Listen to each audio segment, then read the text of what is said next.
Muy buenos días, saludamos a todas aquellas personas que se vienen conectando con nosotros a nuestro canal de Facebook Vive UFRO. Le damos la más cordial bienvenida a este día y agradecemos también que sigan conectándose con nosotros en este programa de DE en línea. Hoy tenemos un programa que es diferente y que hemos querido denominar Memorias, Territorio y Huelmap. Hoy día vamos a hablar acerca de los derechos humanos, acerca de la importancia de los derechos humanos y el rol fundamental que han ido tomando durante este tiempo.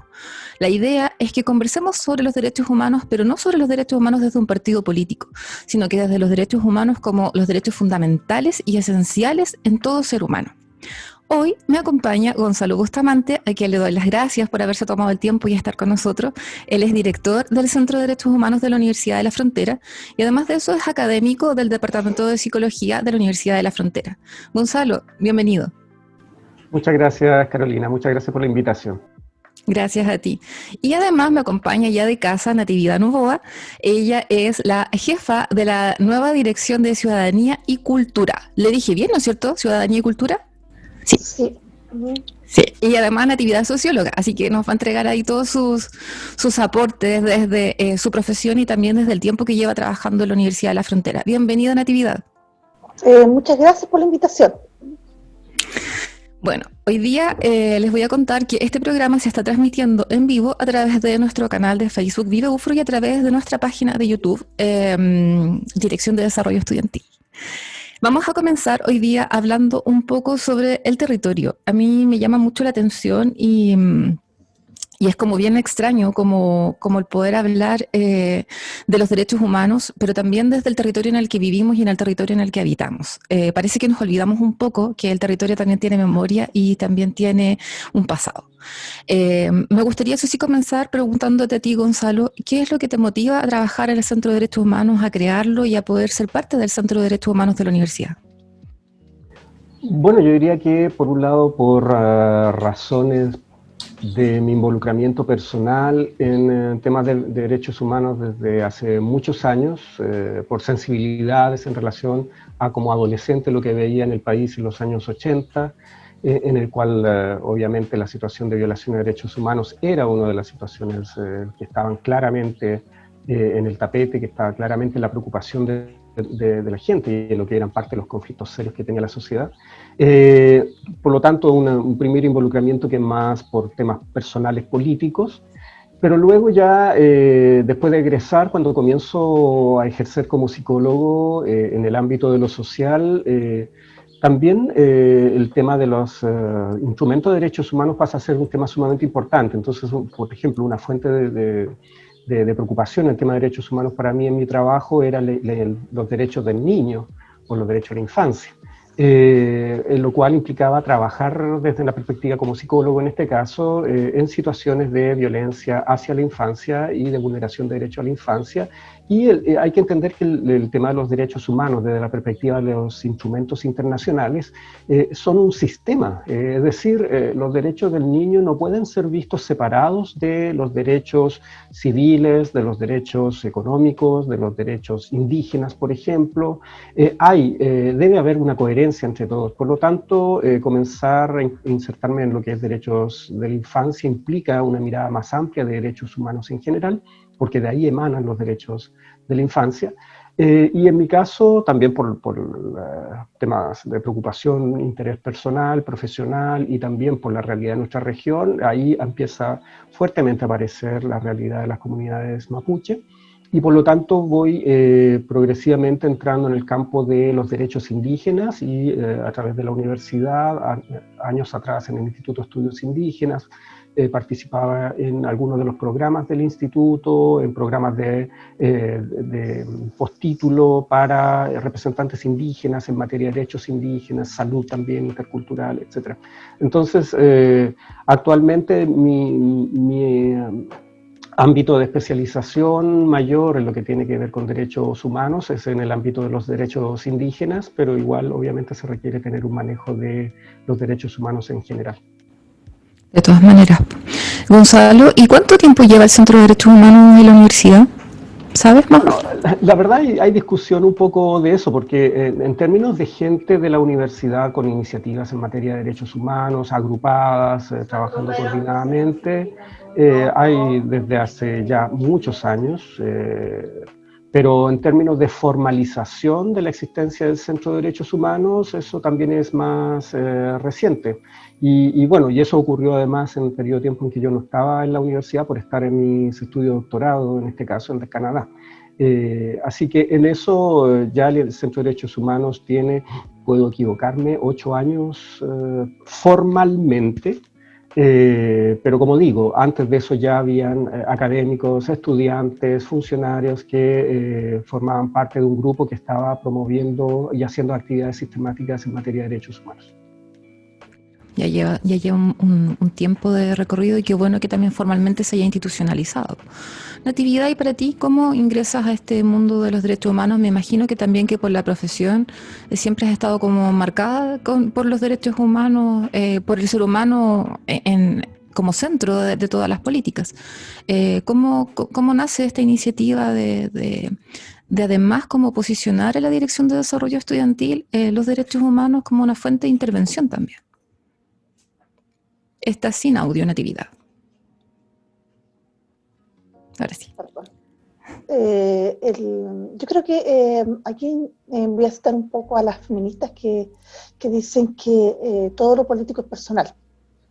Entonces, y lo personal es político. Entonces, parte desde ahí, yo creo que hay y también lo menciona Gonzalo, nosotros somos herederos estuvimos en un proceso de dictadura buena parte de nuestros años de infancia. Entonces, todo lo que tenía que ver con la violación directa de los derechos humanos por parte del Estado estaba presente en nuestras vidas, en nuestra cotidianidad. Por lo tanto, y ahí sí que había que tomar un partido, y era el partido por la vida más o menos, porque eso es lo que se jugaba.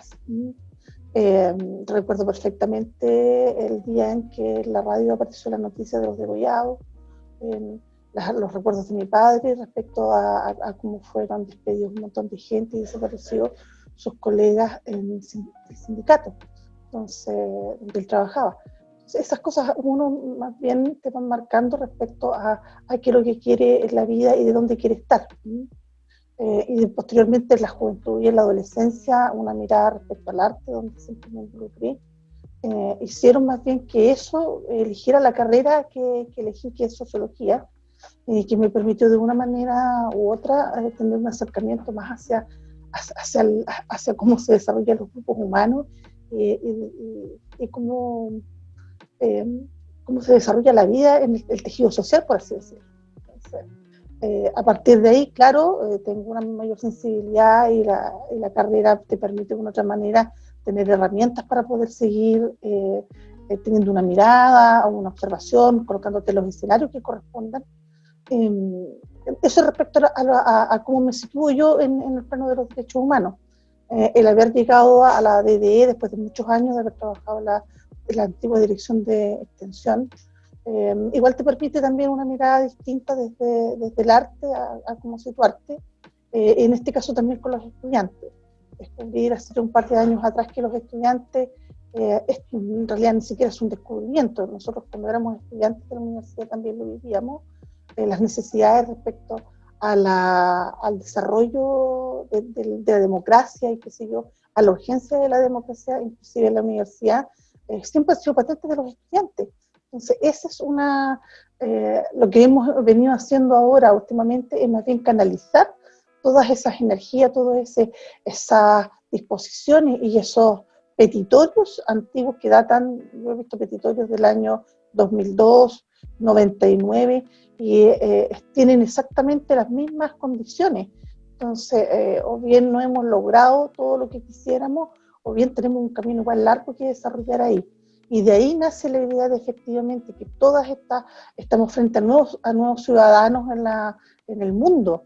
Está la generación millennial, que le llaman, no solamente es una generación negativa, sino también es una generación positiva que no carga lo que nosotros cargamos, que tiene que ver con la dictadura y el peso que nos cayó con eso, y son bastante más libres respecto a saber cuáles son sus derechos y a pelear efectivamente y a demandar y a manifestarse de manera pacífica y bastante más certera en estos momentos, y por eso también han sido reprimidos en cada una de las manifestaciones que se han realizado, donde efectivamente los estudiantes han tenido, y los jóvenes en realidad, han tenido una participación enorme.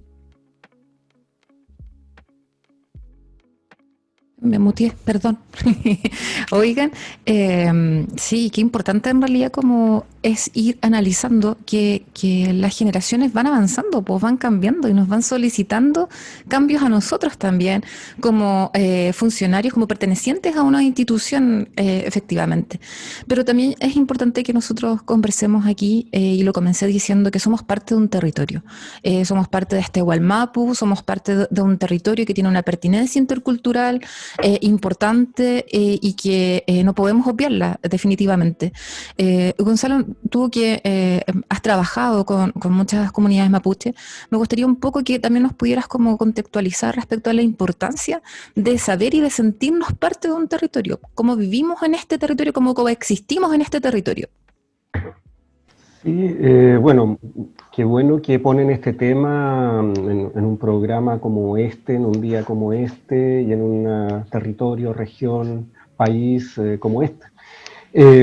Sí, efectivamente, yo diría que en realidad aquí tenemos muchos territorios, y no solo porque por un lado está la propia visión mapuche de territorio, sino que además dentro del mismo mundo no indígena, dentro del mundo chileno no indígena, esta región son muchas regiones. Y ahí es necesario que eso lo tengamos en cuenta, y por eso, digamos, aquí me salgo un poco del contexto de centrarme en derechos humanos, pero el tema del centralismo, el alto centralismo de este país es un problema serio, porque eso limita la posibilidad de que desde los espacios locales surjan respuestas que sean acordes a las necesidades, a las experiencias propias de la gente en los lugares. En la perspectiva mapuche, efectivamente, y aquí un poco decir, el concepto Wallmapu es un concepto mapuche que ha tomado fuerza más últimamente, es un concepto que existía de antes, pero en el sentido de reivindicación del territorio mapuche es un concepto que ha surgido más recientemente, pero en rigor el concepto Wallmapu en esta reivindicación mapuche incluye Argentina o zonas de Argentina, y incluye zonas de Biobío, incluye zonas de los ríos, los lagos, y pudiera ser que también del Maule, porque es el territorio mapuche en su conjunto, y ahí las fronteras que tenemos entre Chile y Argentina en la perspectiva mapuche no son tales, son barreras naturales obviamente, pero que fijan fronteras solo entre identidades específicas, pero que ambos lados de la cordillera son parte del territorio tradicional mapuche. Y al interior de esta región también existen distintos territorios dentro del mundo mapuche. Lo más conocido son los lafkenche y los pehuenche, y claramente la realidad pehuenche en lo que puede ser hoy día Lonquimay no es la misma que los lafkenche en lo que hoy en día puede ser Puerto Saavedra. Hay diferencias de distinto tipo, de formas de hacer las ceremonias, de relación con el territorio, porque obviamente el territorio es distinto, variaciones dialectales, pero es el mismo pueblo. Y también existen otros territorios, como pueden ser la identidad territorial huenteche, como entre comillas precordillerana, y Temuco es parte de ese territorio tradicional huenteche, los Nacche de las zonas más de Angol, Lumaco, los Sauces, Purén, Tenemos zonas como, por ejemplo, cuando yo converso con comunidades más del sector Panguipulli, Panguipulli podríamos decir, bueno, esos son los ríos, pero resulta que forma parte de un territorio más amplio que incluye a las comunidades de lo que ahora es Pucón, Curarrehue, sector Interlagos, que se le ha llamado recientemente, y que claro, nosotros generamos divisiones entre una región de los ríos y una región de la Araucanía, cuando en realidad para el mundo mapuche era un continuo. Era todo un nicho territorial propio, que tenía sus propias formas, relaciones, etc. Entonces, sí, es como la invitación a reconocer esa diversidad. Y en el contexto de derechos humanos, sí, claramente, los instrumentos de derechos humanos hablan del derecho a autodeterminación indígena, y eso significa que en estos territorios el mundo mapuche tiene derecho a participar en las decisiones que se toman sobre su propio territorio. A participar, a tomar decisiones sobre cómo quieren ellos relacionarse con el territorio, realizar acciones hacia el territorio. Y uno lo que encuentra, no solo acá en el mundo mapuche, sino que en general con otros pueblos indígenas. Por ejemplo, yo veía lo mismo, pese a las diferencias con pueblos en Canadá, pueblos indígenas en Canadá, es una relación con el territorio que es distinta a la relación que tiene el mundo occidental, dado que en el contexto indígena, independiente de las diferencias culturales que puede haber entre un pueblo y otro, hay una relación espiritual profunda, enorme, y hay una relación mucho más estrecha entre la forma de vida y el territorio, entre la forma de vida familiar, forma de vida social, la identidad de las personas, la identidad colectiva con el territorio. No hay una separación como en el mundo occidental, y eso ha sido reconocido por los instrumentos de derechos humanos, y ese es uno de los grandes temas que tenemos en conflicto hoy en día por la falta de reconocimiento del Estado de Chile hacia ese derecho de participación, ese derecho de autodeterminación mapuche en relación a sus propios territorios. Y en ese sentido, quería también comentar que Natividad ha sido una de las principales impulsoras con que podamos conmemorar Huetripantu. Siempre está trabajando con agrupaciones estudiantiles, con el Instituto de Derechos, o sea, con el Instituto de Estudios Indígenas Interculturales, y también con el Centro de Derechos Humanos, también como para poder conmemorar, marcar un hito en la universidad y poder ser formador también de identidad, de una identidad del territorio. Natividad, cuéntanos un poco ahí cómo ha sido este trabajo, el poder como unirte con otras agrupaciones y poder ir formando una identidad clara desde la perspectiva intercultural.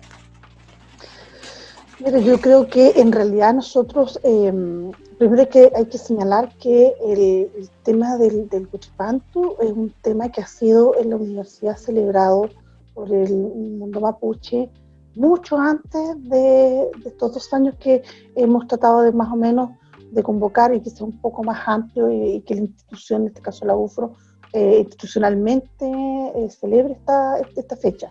El trabajo que hizo Huequintún, muchos años atrás, el trabajo que hizo los Chilcatufe, ahora Troquinche, esa mirada han puesto de una u otra manera de que efectivamente la universidad se haga cargo, no se haga cargo en realidad, sino que también participe de esta ceremonia y la haga suya, es decir, cerca de suponemos un 30%, un 27% de estudiantes son de ascendencia de pueblos originarios, y eso debe decir algo igual en la universidad, que tiene un cultum de logo. Entonces, también, además, tenemos una responsabilidad que tiene que ver con ser la única universidad estatal de la región, de ser una universidad laica, pluralista.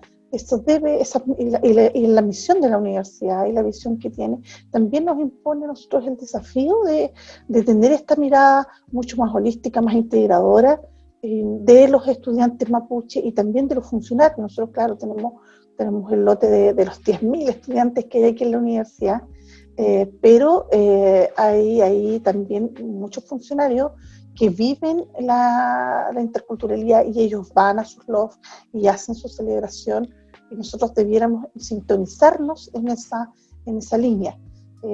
Como ha sido un grato trabajo, porque al final te has encontrado con gente que efectivamente tiene muchas ganas de participar y de generar estos procesos de identidad que también el mundo mapuche, producto de todo lo que ha sido la invasión y el despojo de tierras, significó también para su cultura y su identidad. Y nosotros debiéramos colaborar, como lo está haciendo el programa RUP, hay un montón, salud pública, no puedo dejar de mencionar que también estas unidades de la universidad, también la gente de derechos humanos también, hay numerosas unidades acá en la universidad. El tema es cómo lo hacemos de manera coordinada. Esa es la gran tarea que tenemos, y yo creo que así como, o sea, cómo logramos colocar hitos dentro de la universidad, el hito de Navidad, el hito del 18, también tenemos que tener pertinencia cultural respecto a las cosas, cómo se están desarrollando, cómo las viven los estudiantes. Tener esa mirada implica muchos cambios. Y yo creo que el hacer esta nueva división de cultura y ciudadanía estudiantil aporta en esa línea, aporta en reforzar y fortalecer que esos cambios son necesarios en conjunto con los estudiantes, porque también, como dice Gonzalo, hay múltiples territorios acá dentro del territorio, aquí en la UFRO también hay múltiples territorios, nosotros somos, y esa es nuestra riqueza. La riqueza es los componentes que tenemos chilenos, los componentes que tenemos mapuche, es decir, aquí esta región no se formó sola, así que esperamos de una u otra manera tender puentes en ese sentido. Sí, en ese sentido has hecho un trabajo bastante respetuoso, Natividad, y eso es algo que a mí me gusta mucho y me hace mucho sentido también el poder seguir trabajando en eso. Vamos a refrescar un poco la memoria para aquellas personas que se vienen recién incorporando a escuchar nuestro programa, contarles que hoy día estamos en un programa que es diferente, que habla sobre memoria, sobre derechos humanos, sobre territorio, sobre Huelmapo. Hemos hablado un poco sobre derechos humanos, sobre lo que motiva a nuestros invitados, a Gonzalo y a Natividad, a posicionarse y trabajar desde la perspectiva de los derechos humanos, y también estamos hablando ahora sobre el territorio. Ahora a mí me gustaría pasar a otro tema y que me da la impresión que nos olvidamos un poco de educar en derechos humanos. Yo no he visto en los colegios, por ejemplo, que tengamos, claro, hablamos sobre los derechos del niño, pero como los derechos del niño muy aislados, no desde, que vienen desde una convención mucho más grande de los derechos humanos, no hablamos sobre los derechos sexuales y reproductivos que son parte de los derechos humanos. Entonces, al parecer, vamos como trabajando aisladamente, pero nos hemos olvidado de la educación. ¿Qué nos pasó, Gonzalo? ¿En qué nos perdimos quizás de seguir hablando sobre derechos humanos? ¿Y cuál es el rol que deberíamos tomar? Bueno, yo creo que con el inicio de la transición a la democracia, un poco la expectativa era de que el país se iba a embarcar decididamente en el reconocimiento de los derechos humanos por un lado, y eso implicaba también en la educación, en la formación, en ejercer los derechos, en proteger los derechos de todas las personas. Pero ahí empezamos a tener tempranamente muchos tipos de problemas. Uno, creemos nosotros en el Centro de Derechos Humanos, es, por un lado, la falta de justicia en los casos de violaciones a derechos humanos durante la dictadura, que ha significado concretamente que no ha habido juicio para algunos de los imputados por violación de derechos humanos, algunos de los culpables. En otros casos, juicios que incluso duran hasta el día de hoy, ya llevamos 40 años, 50, casi 50 años en procesos judiciales, o bien que las sentencias finales, cuando ha habido, las veces que la ha habido, en muchos casos han sido completamente desproporcionales, en el sentido de que violaciones de derechos humanos, delitos de lesa humanidad han sido sentenciadas a pequeñas sentencias que de 7 años, por ejemplo, por decir alguna, que no hay proporcionalidad. Eso, como Centro de Derechos Humanos, lo que hemos conversado es un poco el generar un contexto de, por un lado, impunidad, lo que significa que no hay problema que se violen derechos humanos porque no va a pasar nada. El cuestionamiento a los derechos humanos, y nos encontramos con expresiones absurdas que rayan en la ignorancia o en la mala fe incluso de decir de que los derechos humanos es una invención comunista, por ejemplo. Si uno mira hacia atrás a la historia de la aparición de los instrumentos de derechos humanos, uno ve que es todo lo contrario, que son los países de la Europa Occidental los que ponen un esfuerzo por instalar en la incipiente Naciones Unidas el tema de los derechos humanos y los primeros instrumentos, la Declaración Universal. Y si uno mira la acción de la Unión Soviética, se da cuenta que fue bastante negligente en abordar el tema de los derechos humanos, no fue el actor más decidido en instalar el sistema de derechos humanos. Entonces, nos encontramos con una situación en el país que realmente desde bastante temprano en la transición a la democracia lamentablemente se fue viendo de serios obstáculos a generar una cultura nacional, una cultura política que tome como uno de sus ejes los derechos humanos. Tuvimos algunas situaciones como el informe Rettig inicialmente, un reconocimiento oficial, a algunas de las formas de violaciones de derechos humanos, mucho más tardemente el informe Valech, pero claramente quedó mucha tarea pendiente, y hay una de las tantas tareas pendientes serias que en este caso para nosotros son directamente relacionadas con el quehacer de la universidad, es lo que tiene que ver con la educación en derechos humanos. Y ahí, dentro de todos los debates que han habido por muchos años en temas de qué cosas entran y salen del currículum, no es de extrañar, bueno, si sacan educación cívica, sacan un componente importante que permite a la gente educarse a nivel de la educación formal, en primaria, secundaria, en una cultura de derechos humanos. Si uno ve un poco también, no solo educar en términos de un curso, una asignatura de derechos humanos, sino que también es condiciones de vida, de ejercicio de derechos humanos, en qué medida los estudiantes de enseñanza primaria, secundaria, tienen oportunidad de participar activamente como ciudadanos dentro de las decisiones de su establecimiento educacional. Vemos que en este país los casos en que se ha dado eso son más bien excepcionales. Y esa es otra forma de educar en derechos humanos, el ejercerlo, es aprender ejerciéndolo. Y lamentablemente, como ese tipo de situaciones no se dan, nos encontramos con que al momento de que muchos estudiantes llegan a la universidad, llegan con nociones o muy vagas o básicamente sin información sobre qué son los derechos humanos. Hay encuestas nacionales que muestran que muchos jóvenes de establecimiento de educación media señalan que, digamos, puede ser legítimo violaciones de derechos humanos con tal de restablecer el orden dentro del país. Y ahí se establece, eso tiene que ver con la falta de formación en derechos humanos y tiene que ver con esta mentalidad que a veces uno encuentra en distintos discursos presentes en la sociedad que de alguna manera cree que orden es incompatible con derechos humanos. Y eso no es así, digamos, no tiene sentido esa expresión.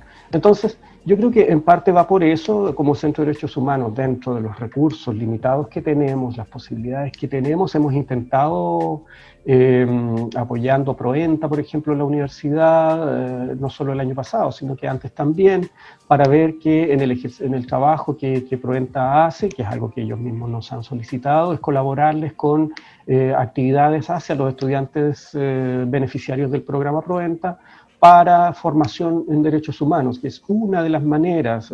Las ideas de investigar, las tesis en derechos humanos es otra forma, pero claramente falta mucho. Echamos de menos que las mallas curriculares de pregrado en esta universidad decididamente tengan un componente de derechos humanos.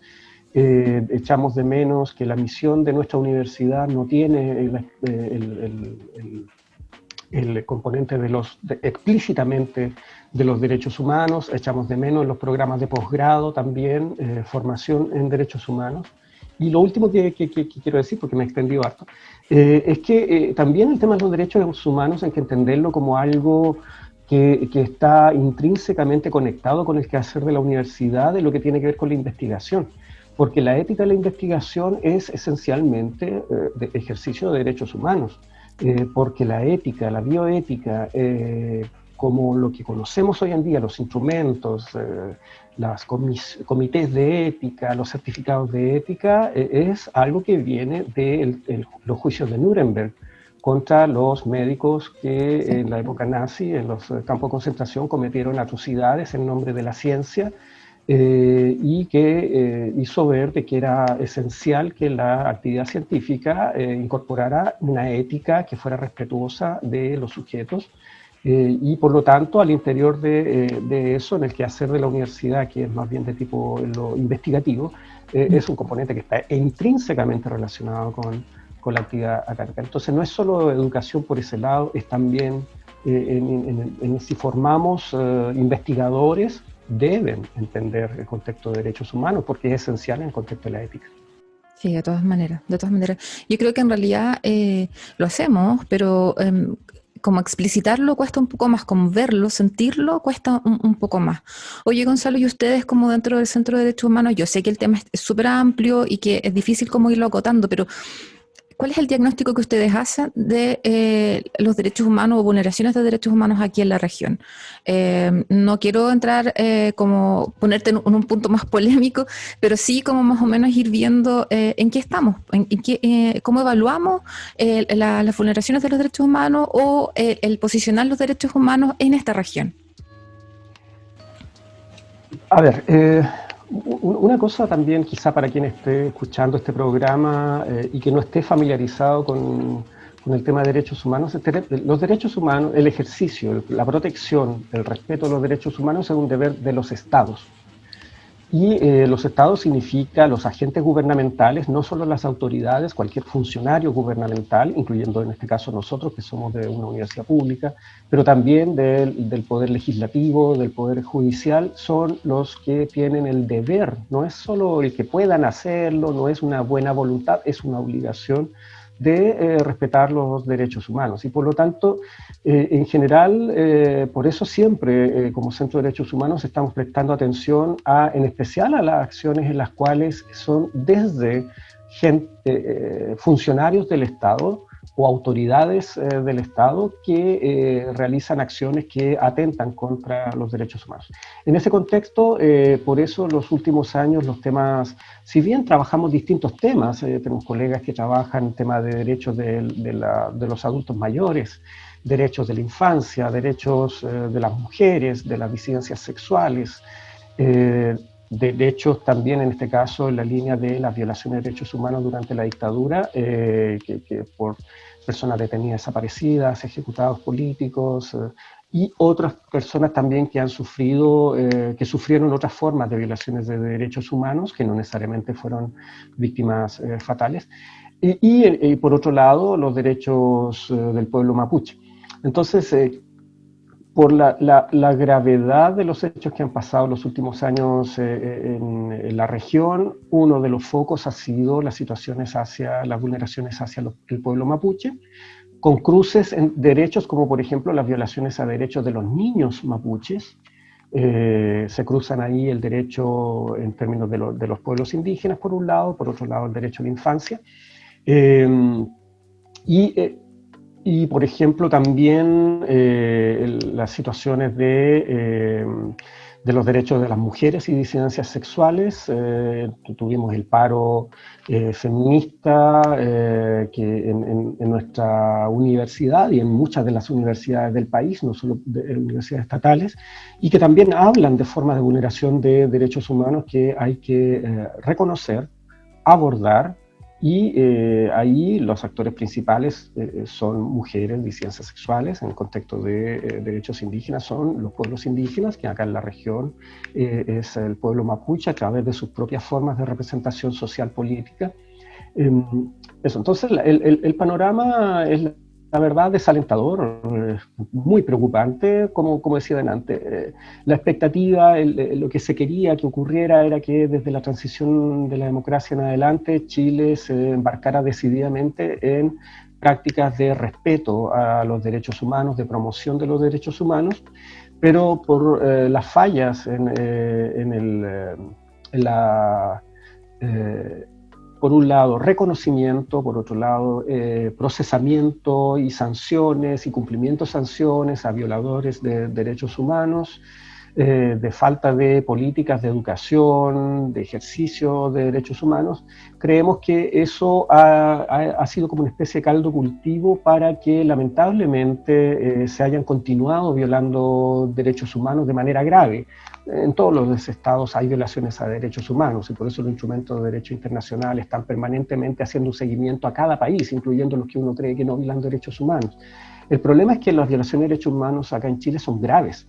El problema es que las violaciones de derechos humanos en Chile han sido, por ejemplo, claramente en caso de la dictadura, sistemáticas, es decir, todo el Estado, una parte importante del Estado embarcado en vulnerar derechos humanos. Entonces, lamentablemente hemos visto que eso ha sido como un caldo cultivo para nuevas vulneraciones de derechos humanos graves, que en este caso ha tenido que ver con el accionar de agentes estatales hacia comunidades mapuche, y aquí hay muchos juicios, nos preocupan, el caso Huracán, por ejemplo, es gravísimo que agentes de la policía, en este caso carabineros, agentes del Poder Judicial, se coludan para introducir evidencia falsa al interior de celulares de personas mapuche para poder inculparlas. Eso es gravísimo. Y son formas de violaciones de derechos humanos y que deben ser perseguidas, que deben ser llevadas a la justicia, que deben ser condenadas. Las situaciones del estallido social son, o mal llamado, no sé, estallido social, como un momento de levantamiento popular, como queramos llamarlo, que claramente hay una expresión social masiva de crítica, de cuestionamiento a distintos aspectos del modelo social, político, económico de Chile.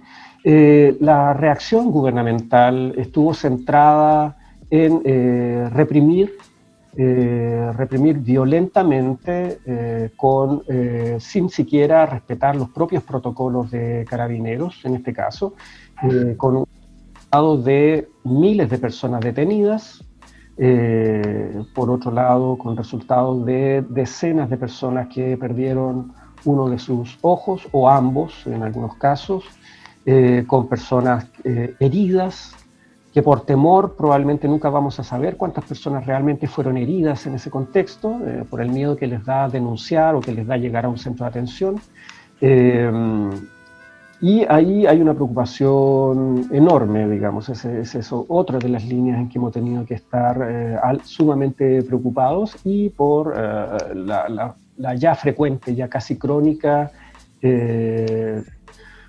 falta de disposición, creo yo, de los gobiernos, no solo del actual, sino que de los anteriores también, de abordar la situación del pueblo mapuche de una manera que realmente atienda a lo que son los instrumentos del derecho internacional actual.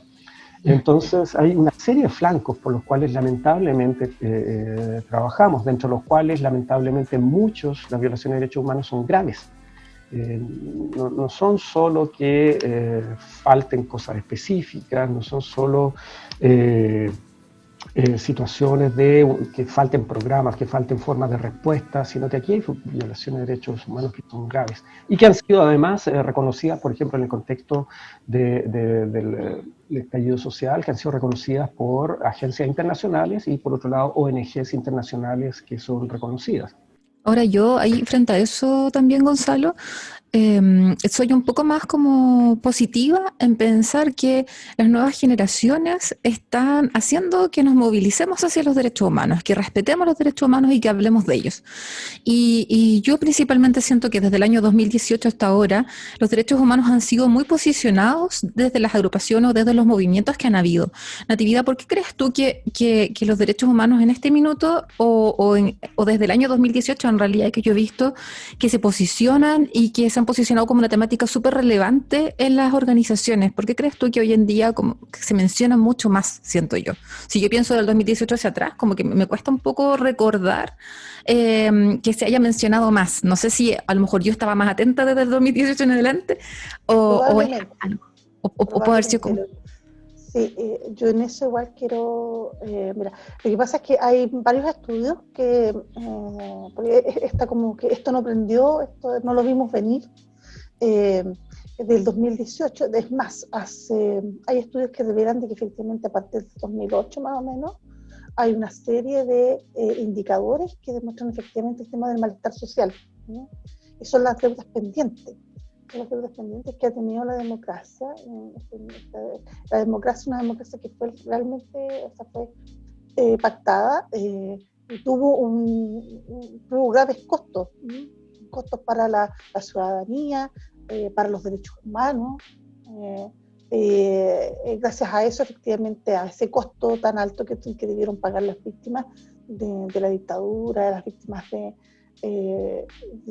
inclusive de la transición, también los mapuches, por ejemplo, es que mantuvimos un crecimiento sostenido en el tiempo. Entonces, sin embargo, ese malestar social permaneció durante años enquistado. Te recuerdo las movilizaciones del 2006, 2008, de la Revolución Pingüina, donde efectivamente los niños eran sacados de las mechas, arrastrados por los carabineros.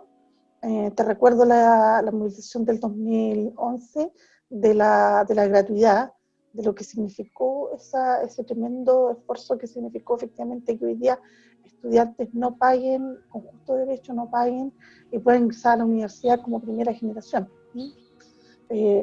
También lo que fue el 2017-2018, que tiene que ver con las movilizaciones feministas, es decir, cada vez se fue acercando más el malestar social a un punto en que llegamos el 2019, el 18 de octubre, donde esto se estalló. Terminó por efectivamente cansar a las personas, cansar a los ciudadanos, la cantidad de desigualdad acumulada. Entonces, y eso también, y además, más encima, fuertemente reprimido. Ahí quiero hacer un punto de que la universidad, en este caso varias organizaciones, instalaron una mesa donde estaba el Centro de Derechos Humanos, donde estaba la DD, donde estaba la Dirección de Equidad de Género, que de una u otra manera pudo apoyar lo que estaba pasando con nuestros estudiantes y nuestros funcionarios, lo que estaba pasando en las calles. Y que cuestiones que siguen permanentes, es decir, estudiantes fueron reprimidos, fueron arrestados, chicos de disidencia sexual, es decir, todo lo que nombra Gonzalo está patente en nuestra universidad, en nuestros estudiantes y en nuestros funcionarios, porque nosotros como DB hacemos la separación, pero esto es todo un ente integral. Y ahí también señalar que por primera vez, por ejemplo, nosotros tuvimos la posibilidad de que esto fuera institucional, ¿no? Es decir, tuvo un respaldo en este caso del gobierno universitario, lo que permitió, por ejemplo, ir a las comisarías a ver el estado en que estaban los estudiantes, apaleados, muchas veces, qué sé yo, las mujeres habían habido algún tipo de vulneración a manoseos, qué sé yo, que son cuestiones que en realidad hemos naturalizado, ¿no? Y es bueno que no sucediera así. El hecho de que se instalara esa mesa, yo creo que es un tremendo potencial para eso, para evitar que efectivamente esta situación pasara a ser de como le hicieron, que lo que pasó a este dictador, que le pasó porque andaba haciendo algo. Nosotros tenemos el derecho a la manifestación. Ese es un derecho que nos ganamos todos los ciudadanos de este país, ni siquiera los ciudadanos, todas las personas, los niños, hasta los ancianos. Todos tenemos derecho a manifestar, es decir, que no nos gusta, que no nos parece y que nosotros tenemos decisiones distintas y que podemos construir un país mejor. Eso, y no puede ser que el Estado nos reprima por decir eso, ¿ya? Ahora sí el Estado tiene el control social, eso lo tiene el control público en realidad, el control de la seguridad pública. ¿Para qué? Para que nosotros efectivamente transitemos y vivamos efectivamente en el lugar como ciudadanos libres. Sí. Y eso ha sido complejo para nuestra universidad. Sí, de todas maneras ha sido complejo, pero significó también el organizarnos y visualizar a diferentes actores para poder llegar a tener un proceso de intervención que respondiera a las necesidades y a las dificultades que estaban viviendo toda la comunidad universitaria en general.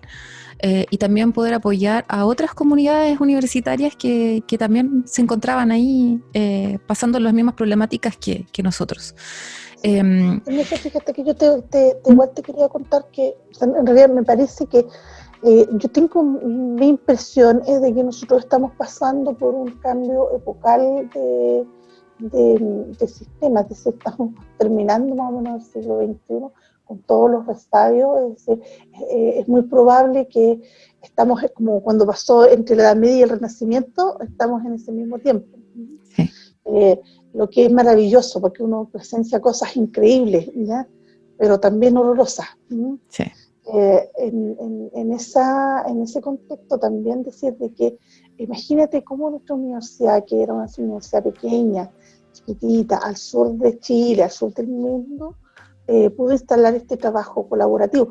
No digo de que sea perfecto ni nada, porque no, efectivamente igual la contingencia igual te come, igual todas las cosas que quisieras hacer no las pudiste hacer, etcétera, etcétera. Pero esta mirada de que trabajar colaborativamente es mucho mejor que tomar decisiones de manera unilateral, ¿no?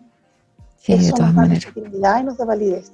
Pero que esa es una de las grandes enseñanzas que nos dio esa mesa, y la posibilidad de otros lugares de trabajar de manera interconectada, de trabajar de manera colaborativa, de trabajar en red.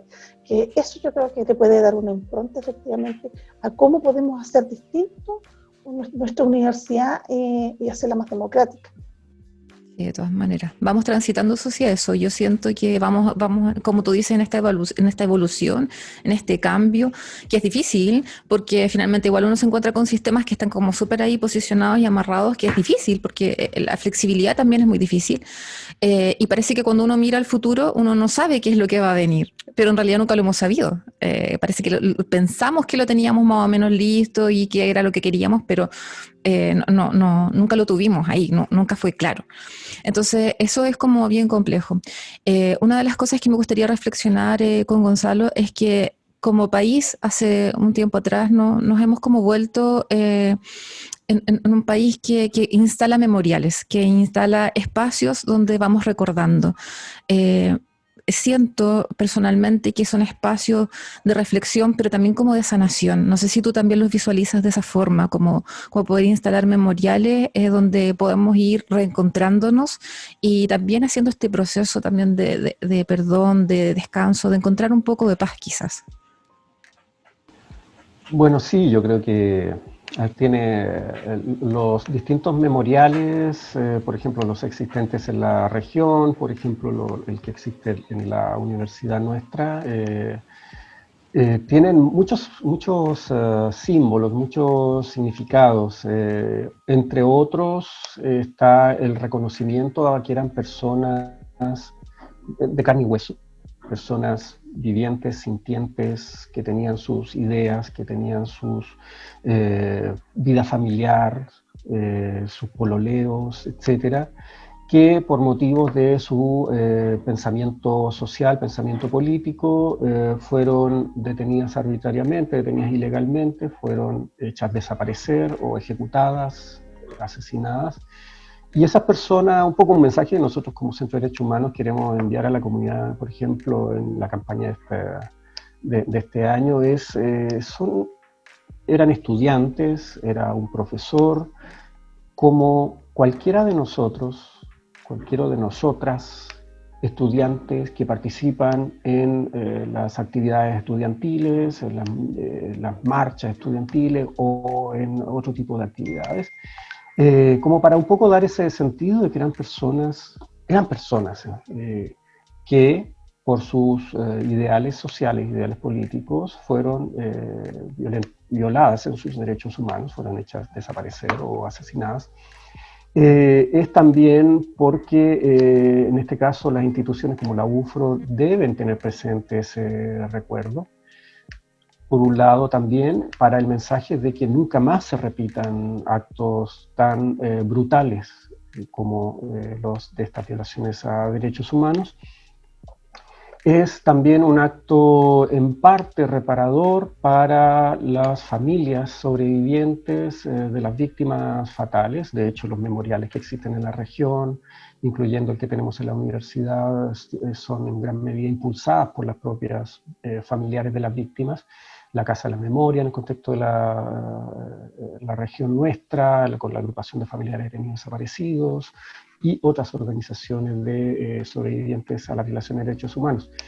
Tiene ese sentido también para las personas que se sienten no convocadas, que se sienten no llamadas para el tema de las violaciones pasadas a derechos humanos, de las actuales, es hacer ver que estas realmente existieron, hubo violaciones de derechos humanos que son reconocidas, sea institucionalmente, sea por la gente, y por eso están instaladas en lugares visibles o en lugares simbólicos. Una de ellas, puedo parar porque está mi cámara congelada. Se me congela la cámara. Un segundo. Nosotros te vemos, eso sí. Te escuchamos Sí, también. Ya. A ver, un segundo. Te esperamos, no te preocupes. Sí. Me imagino que ven mi imagen congelada. Ahora la vemos negra. Sí. Wow. Ya. Un segundo. Bueno, está el memorial en la universidad. Pues este año no vamos a poder participar de las actividades del memorial que se han hecho todos los años. No vamos a quedarnos ahí sin poder participar de la actividad. Creo que la conexión ahí va a tener que ser más virtual, con aquel espacio que está definido en la universidad para poder recordar a aquellas personas que hoy día no están con nosotros. Exacto, sí, este año tiene esta particularidad de que no podremos realizar un acto como el que venimos realizando cada año en el memorial, el día 11 de septiembre. A cambio, sí, como Centro de Derechos Humanos estamos realizando otras acciones, otras iniciativas para que esta fecha sea conmemorada, sea recordada, haya reconocimiento. En este caso son las víctimas fatales, pero también hubo muchas otras personas víctimas de violaciones de derechos humanos que fueron víctimas de otros tipos de violaciones a derechos humanos y que no tienen en este momento un espacio específico reconocido en la universidad y que en algún momento ojalá que lo tengan. Eso, bueno, y un poco volviendo a la idea anterior, es ese sentido de también un poco de reparación para las familiares de víctimas de violación de derechos humanos, de víctimas fatales. Un espacio no solo donde ellos puedan tener un lugar de encuentro, sino que también un espacio por el reconocimiento que los otros hacen de haber sido víctimas de violaciones a derechos humanos. Por eso los simbolismos que están también en muchos de los memoriales, en el contexto nuestro, es el nombre inscrito en un lugar específico donde circula mucha gente de la universidad, con los nombres de estudiantes y profesores. Pero en otros casos puede tener que ver con otros simbolismos. En el contexto de lo que es el proyecto en la isla Cautín, es porque es el lugar donde se está instalando el memorial, es porque es ahí donde fueron ejecutados, en ese caso del polvorín, en el regimiento de esa época, que supuestamente, y esa fue la que el discurso oficial y la prensa transmitió, pero que después se demostró que fue falso, supuestamente fue una fuga o algo así. En cambio, en realidad fue un ajusticiamiento, fue fuera de todo procedimiento legal, las personas fueron ajusticiadas, acribilladas. Entonces está instalado en el lugar exacto donde ocurrieron los hechos. En otros casos hay otras formas de simbolismo, en el contexto mapuche, por ejemplo, memoriales como Lautaro, está también en lengua mapuche, las palabras que ahí están, porque también las violaciones de derechos humanos en el pueblo mapuche también tuvieron ciertas connotaciones específicas. En otros casos, el memorial está construido sobre la base de piedras que fueron traídas del río, en el cual está asociada a la violación de derechos humanos. Entonces, hay mucho simbolismo. Hay un proyecto reciente de la Casa de la Memoria de tener folletos explicativos de cada memorial de toda la región, donde está incluido el de la universidad, también para que la gente en general se informe de por qué está instalado cada memorial en ese lugar específico, quiénes eran las personas que estaban que son recordadas en esos memoriales. Y ese entiendo yo que está público en un sitio web, ese folleto. También entiendo yo que el Ministerio de Cultura ha estado apoyando esa iniciativa. Sí. Mira, hoy hemos pasado por distintos temas en este programa, junto a Gonzalo y a Natividad. Comenzamos hablando desde el territorio, abordamos los derechos humanos, seguimos conversando con memoria. Y si bien es cierto, esta memoria y este pasado que nos reconstruye y que nos hace avanzar, a mí me gustaría terminar con una reflexión que hagan ustedes dos, más en positivo, desde cómo a través de este pasado, que es doloroso, vamos creando otra coexistencia o vamos construyendo una coexistencia con una mejor experiencia basada en los derechos humanos, respetando a los otros. Eh, ¿Cómo creen ustedes o cuál es la reflexión final que nos pueden entregar para poder ir mejorando, para poder ir haciendo esta coexistencia en naturaleza, ser humano, animales, todo en conjunto, un equilibrio, algo un poco más integral? Natividad, ¿podrías partir tú? Mira, yo creo que lo primero y lo más positivo es que nos dimos cuenta, unos más tardes que otros más tempranos que tarde, pero hay una reflexión nacional respecto a este tema que está puesta en la mesa y está puesta en el debate. De mucho mayor envergadura, mucho más potente, con mayor legitimidad, siempre la ha tenido, pero con mucho más fuerza, por decirlo así. Esa es una. Y la otra, que creo que es por lo mismo, creo que vamos por la senda correcta. Y eso nos incluye como universidad, nos incluye de manera personal, porque los derechos humanos son de todas las personas, no son de las instituciones, pero sí de las personas. Y lo que nos compete a nosotros como universidad, como funcionarios públicos, como entidad gubernamental, es resguardar esos derechos, promoverlos y protegerlos. Entonces, en esa cinta estamos, y yo creo que el que se haya creado esta unidad también tiene que ver también con eso. Así que esperamos colaborar, esperamos que vengan los cambios que se tengan que hacer y estar preparados para ello, tener la flexibilidad como la que tiene el tribu para poder hacer lo que tengamos que hacer y no con ello perder lo que somos. Gracias, Natividad. Gonzalo. Sí, para mí los distintos gestos de esperanza tienen que ver con también cosas que tú comentabas, Carolina. Por ejemplo, los jóvenes que no vivieron la época de los 70, 80, que hoy en día están participando en actividades de derechos humanos, que están por un lado activos para el poder reconocer lo que ocurrió y también poder recordar lo que ocurrió en esa época, pero además los jóvenes y las jóvenes que ponen temas nuevos, que a lo mejor no estaban en los inicios de todo lo que es los instrumentos de derechos humanos, pero como por ejemplo avanzamos a través de movilizaciones como la de las mujeres para un mayor respeto de la equidad en género, por ejemplo, las disidencias sexuales que también están interpelando a la sociedad, interpelando al Estado para un reconocimiento, para ser efectivamente reconocidos como sujetos de todo derecho, no solo algunos. Hoy en día los pueblos indígenas, no solo en Chile, en todo el mundo, están también reivindicando sus derechos.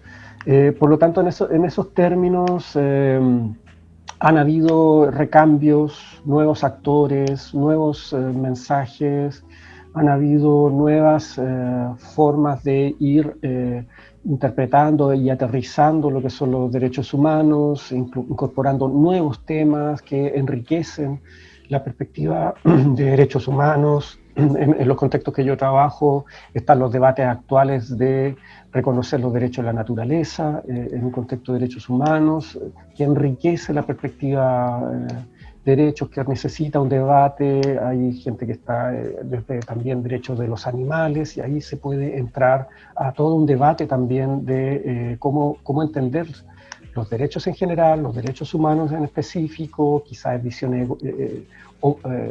antropocéntricas, pero hay un debate, hay enriquecimiento, hay una interpelación de actores sociales a los estados para reconocer, proteger, respetar los derechos humanos y ampliar la gama de derechos que toda persona, todo ser debe también ser reconocido. Súper. Muchas gracias, Gonzalo. Muchas gracias, Natividad. Hoy día quisimos hacer un programa diferente, nuestro DD en línea. Hoy día habló de memoria, de derechos humanos y de Wallmapu. Muchas gracias a todas aquellas personas que estuvieron conectadas. Muchas gracias a quienes nos siguen. Y los invitamos a que nos sigan los días viernes a las 12 del día. Tenemos todos los días viernes nuestros programas de DD en línea con diferentes temáticas. Esta era una temática diferente, teníamos que hacer una pausa, teníamos que conversar sobre derechos humanos, sobre la importancia de los derechos humanos y de unirnos como sociedad. Los invito a que sigamos nuestras redes sociales, Instagram Vive UFRO, Facebook Vive UFRO, nuestra página, nuestro canal de YouTube y como siempre le agradezco al equipo Comunicaciones de DD que hace posible y que cree en este proyecto para que hoy día podamos seguir conversando con ustedes. Los esperamos el próximo viernes entonces a la misma hora y en el mismo canal. Muchas gracias, Natividad, muchas gracias, Gonzalo, espero se hayan sentido bien en el programa y nos vemos. Que tengan un hermoso día a todos. Adiós. Muchas gracias.